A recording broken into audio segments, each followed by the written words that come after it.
નમસ્કાર વિદ્યાર્થી મિત્રો, આપણે ધોરણ 8ના ગણિત વિષયમાં વર્ગ અને વર્ગમૂળ નામના ચેપ્ટરની વાત કરતા હતા. એમાં આપણે 6.2 પછી ટોપિક નંબર 6.5 વર્ગમૂળ, એની અંદર આપણે વર્ગમૂળ શોધવું, પુનરાવર્તિત બાદબાકીની મદદથી વર્ગમૂળ શોધવું એ વિશે આપણે થિયરિકલ વાત કરી હતી. હવે આપણે એમના ઉદાહરણમાં જોઈએ તો ઉદાહરણ નંબર 4 ઉપર આપણે વાત કરીશું. ઉદાહરણ નંબર 4 આપણને એમ કહે છે કે 6400નું વર્ગમૂળ શોધવું. મતલબમાં કે 6400નું વર્ગમૂળ શોધો. તો આપણે અવિભાજ્ય અવયવીકરણની રીતે 6400નું વર્ગમૂળ શોધવાનું છે. આપણને કોઈ પણ કંઈ ન કહે તો આપણે સરળમાં સરળ રીત અવિભાજ્ય અવયવની રીત છે. તેથી આપણે 6400નું વર્ગમૂળ અવિભાજ્ય અવયવની રીતે શોધીશું. તો સૌ પ્રથમ આપણે અવિભાજ્ય અવયવ પાડીએ.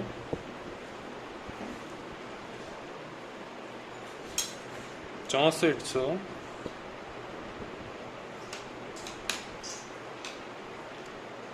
નાનામાં નાનો અવિભાજ્ય અવયવ 2, એની વિશે ભાગ ચાલશે. તો 6400 ભાગ્યા 2 એટલે 3200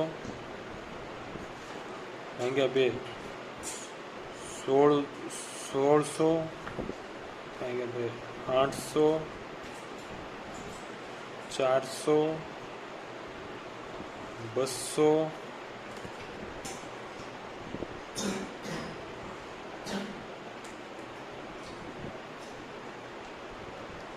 100 50 25 અને હવે 2 વડે ભાગ નહીં ચાલે એટલે આપણે 5 વડે ભાગ ચલાવીશું.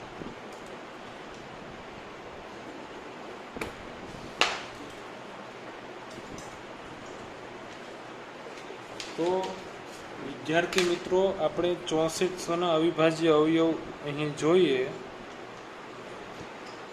તો 2 કેટલી વાર છે? 1 2 3 4 5 6 7 8 8 વખત આપણે 2 લખશું.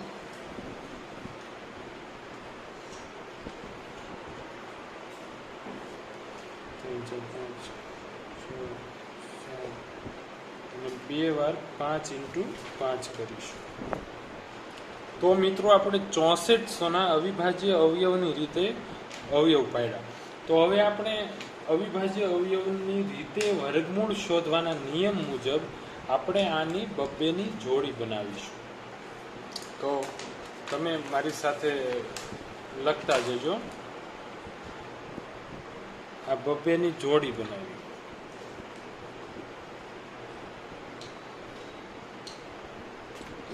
ઓકે,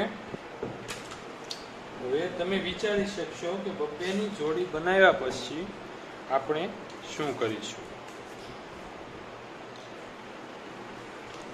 તો 6400નું વર્ગમૂળ બરાબર આનો 2 × 2 × 2 × 5. હજી એકવાર 2 આવશે.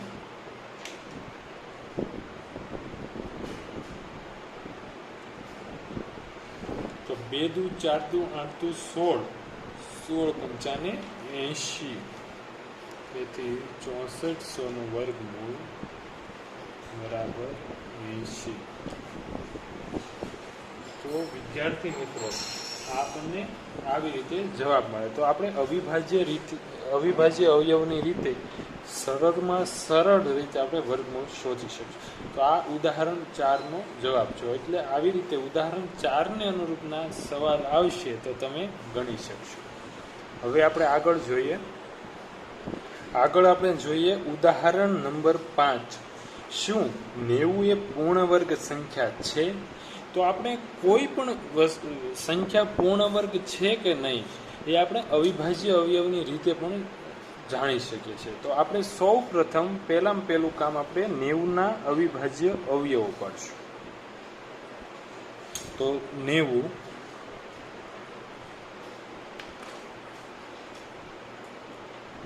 90 2 વડે ભાગ ચાલશે એટલે 45. 2 વડે ભાગ નહીં ચાલે, 3 વડે ભાગ ચાલશે તો 3 વડે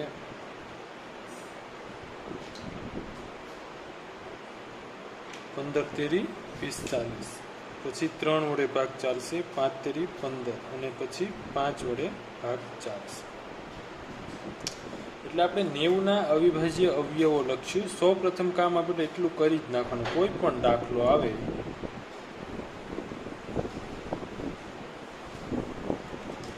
તો આની 2ની જોડ બનાવો તો ખાલી 3 ની 2ની જોડ બને છે. 2 અને 5 એકલા રહે છે. એટલે આ પરથી આપણે દર્શાવી શકીએ કે અહીં અવિભાજ્ય સંખ્યા 2 અને 5 જોડીમાં નથી.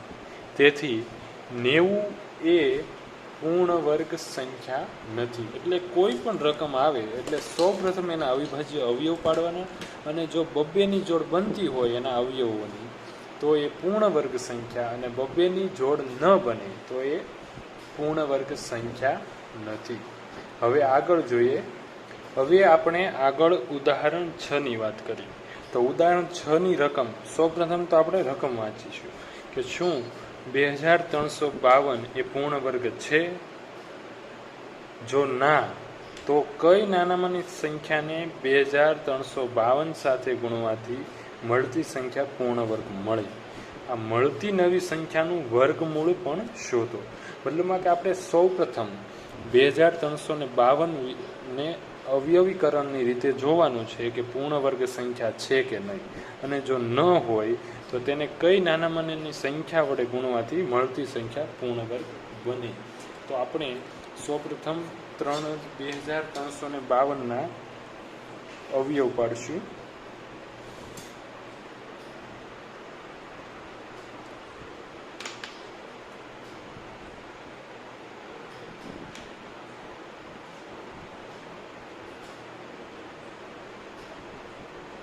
બે વડે ભાગવાથી 1176, ફરીવાર 2 વડે ભાગવાથી 588, 2 વડે ભાગવાથી 294, 2 વડે ભાગવાથી 147. હવે 2 વડે ભાગ નહીં ચાલે, 3 વડે ભાગ ચાલશે તો 49, 7 વડે ભાગવાથી 7, અને આગળ 7 વડે ભાગવાથી 1. તો હવે આપણને 2352ના અવયવ મળે. 2 × 2 × 2 × 2 × 3 × 7 × 7. તો આપણે 2ની જોડ બનાવીશું.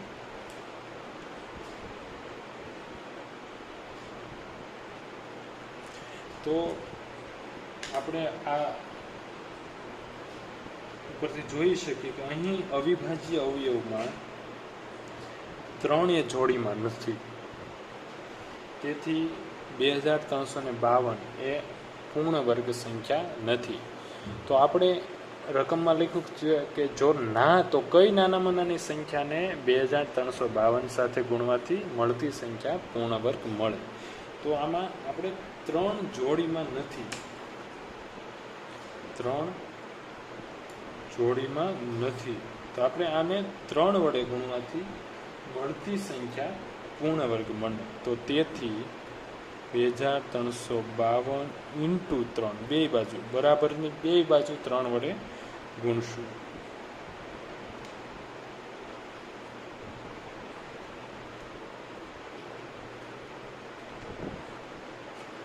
તો હવે જે મળશે સંખ્યા એ પૂર્ણ વર્ગ બનશે. આને આપણે એડ કર્યું તો હવે કઈ સંખ્યા મળે છે? તો આપણે 2352 ને 3 વડે ગુણવાથી આપણને 7056, અને 3 વડે ગુણવાથી 7056 મળે છે. તો આપણે કહી શકીએ કે 7056 નાનામાં નાની સંખ્યાને ગુણવાથી મળતી સંખ્યા 7056 મળે અને પૂર્ણ વર્ગ મળે. તો આ મળતી સંખ્યાનું આપણે વર્ગમૂળ શોધવાનું છે. તો આ એના રહ્યા અવયવો. તો આમાંથી આનું વર્ગમૂળ, આના અવયવો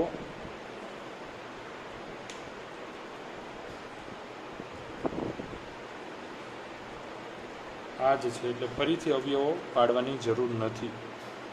તો તેથી 7056 બરાબર 2 × 2 × 3 × 7 ઇઝ ઇક્વલ ટુ 84.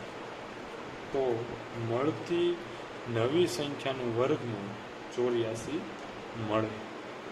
તો આમ આપણે 2352ને નાનામાં નાની 3 સંખ્યા વડે, એટલે નાનામાં નાને 3 અંક સાથે ગુણવાથી મળતી સંખ્યા પૂર્ણ વર્ગ મળે, અને આ મળતી સંખ્યાનું વર્ગમૂળ 84 મળશે. હવે આગળ જોઈશું. તો 9408ને આપણે આ 3ને તો આ બાજુ ભાગાકારમાં લાવ્યા, એટલે અહીંયા હવે આપણે લખશું નહીં. 7 × 7. તો હવે આ જે મળે સંખ્યા, ઉદાહરણ તરીકે 9408ને 3 વડે ભાંગીએ તો આપણને 3136 મળશે.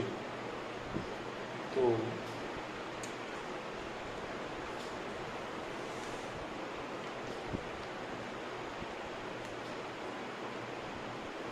હવે આનું વર્ગમૂળ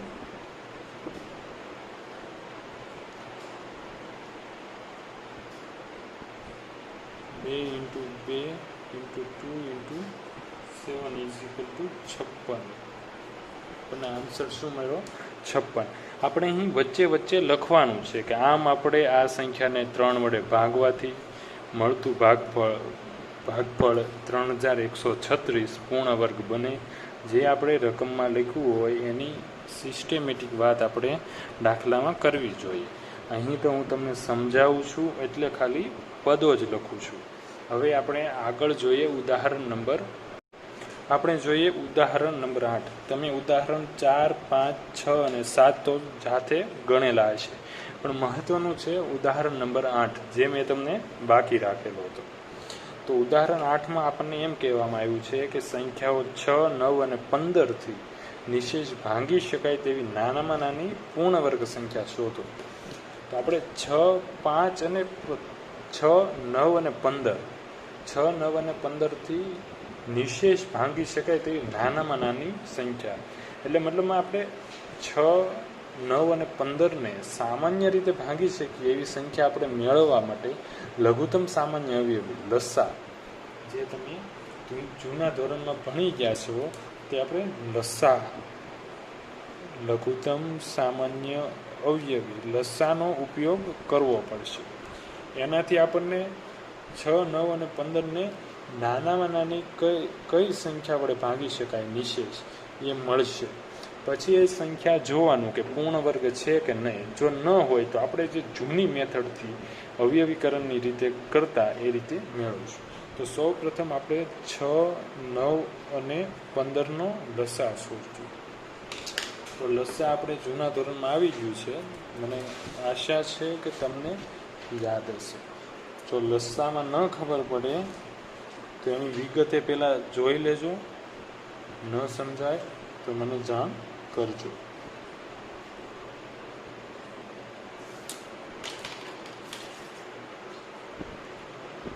છ, 9 અને 15. તો પહેલાં આને 2 વડે ભાગી શકાય. તો 2 અહીંયા 3, 6ને 2 વડે ભાગી શકાય એટલે 3. આને 9 વડે ભાગી ન શકાય ને 15 પણ 2 વડે ભાગી ન શકાય. હવે 2 વડે નહીં ચાલે ભાગ, આપણે ક્રમિક અવિભાજ્ય સંખ્યા લેવાની છે. તો હવે 3 વડે ભાગ ચલાવીએ. તો 3 × 3, 3 × 3 9, 5 × 3 15. હવે 3 વડે ફરીથી ભાગ ચલાવી. અહીંયા 1, 1નું 1 જ થાય, અહીંયા 1, અહીંયા 5. હવે 5 વડે ચલાવીએ. 1, 1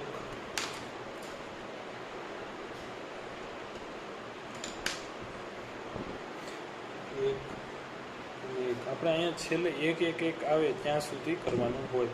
હવે આનો લસા શું કહેવાય? લસા ઇઝ ઇક્વલ ટુ આ બધી સંખ્યાઓનો ગુણાકાર એના લસા કહેવાય. લસા અને ગુસ્સા એ આગળના ધોરણમાં પણ ખૂબ ઉપયોગી સાબિત થશે, એટલે એને પણ આપણે ધ્યાનપૂર્વક શીખી લઈએ.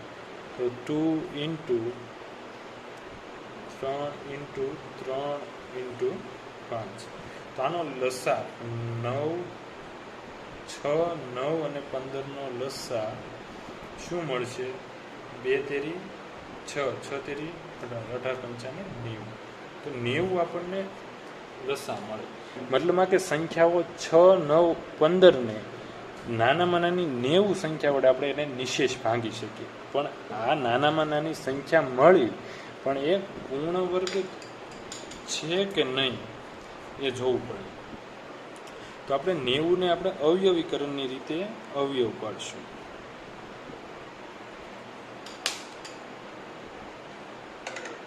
અવિભાજ્ય અવયવની રીતે 2 45,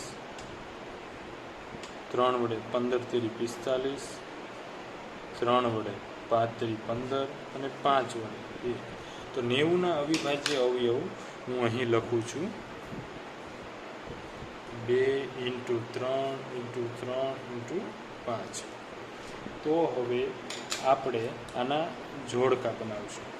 તો જોઈએ તો 90 એ પૂર્ણ વર્ગ સંખ્યા નથી, કેમ કે આમાં 2 અને 5ની જોડી બનતી નથી. અને આમ પણ જે સંખ્યામાં એક જ 0 હોય એ સંખ્યા પૂર્ણ વર્ગ સંખ્યા નથી. એ આપણે 6.1ની પહેલાં આપણે જ્યારે વર્ગ વિશે વાત કરતા હતા ત્યારે જોયું હતું. મતલબમાં કે અહીંયા 2 0 હોય તો જ પૂર્ણ વર્ગ હોય, એ તો સામાન્ય રીતે ખબર પડે. તો આને પૂર્ણ વર્ગ બનાવવી હોય, નાનામાં નાની પૂર્ણ વર્ગ સંખ્યા ક્યારે બને? મતલબમાં કે આને નાનામાં નાની સંખ્યા વડે ગુણવાથી જે સંખ્યા મળે એ નાનામાં નાની આની વડે ભાંગી શકાય તેવી નાનામાં નાની પૂર્ણ વર્ગ સંખ્યા બને. તો આપણે આ બેની જોડી બનાવીશું. તો 90 તો 2 અને 5 વડે એક વાર ગુણવાનું. 2 ઇન્ટુ 5 બરાબર 2 ઇન્ટુ 2, 3 ઇન્ટુ 3, 5 ઇન્ટુ 5. હવે આમની જોડી બનાવી. તો હવે આપણે આગળ વધીએ. તો 90 ઇન્ટુ 2 180, 5 900.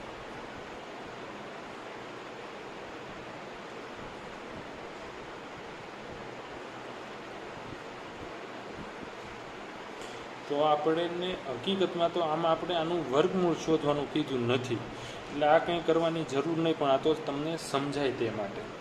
એટલે આપણે આને નાનામાં નાની 2 અને 5 વડે ગુણી, એટલે મતલબમાં કે 10 વડે ગુણવાનું છું. 10 વડે એટલે મળતી સંખ્યા પૂર્ણ વર્ગ બને. તો 6, 9 અને 15ને નિશેષ ભાંગી શકાય. જો 90થી પણ નિશેષ ભાંગી શકાય, પણ નિશેષ ભાંગી શકાય તેવી નાનામાં નાની અને ખાસ તો પૂર્ણ વર્ગ સંખ્યા કીધી છે.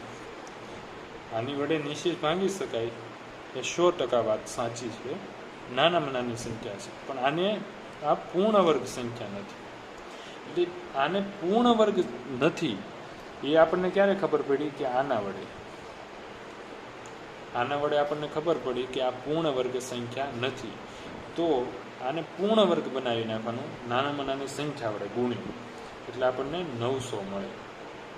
તેથી આપણે 900ને કહી શકીએ કે 6, 9 અને 15થી નિશેષ ભાંગી શકાય તેવી નાનામાં નાની પૂર્ણ વર્ગ સંખ્યા છે. તો હવે આપણે ઉદાહરણ 4, 5, 6, 7 અને 8ની વિગતે વાત કરીએ. એમાં મહત્વનું ઉદાહરણ નંબર 8 હતો. બાકીના ઉદાહરણ તો આપણે જોયા હતા. તો હવે સ્વાધ્યાય 6.3માં એક પણ પ્રશ્ન એવો નથી કે હવે તમને ન આવડે. છતાં પણ એકવાર સ્વાધ્યાય 6.3 ગણી લેવો અને ન સમજાય એ વિશે આપણે વિગતે વાત કરીશું. તો આપણે સ્વાધ્યાય 6.3 સુધી અહીં આપણે પૂર્ણ કરીએ છીએ, અને કંઈ પણ ક્વેરી હોય તો આપણે ફરીથી મળીશું. નમસ્કાર.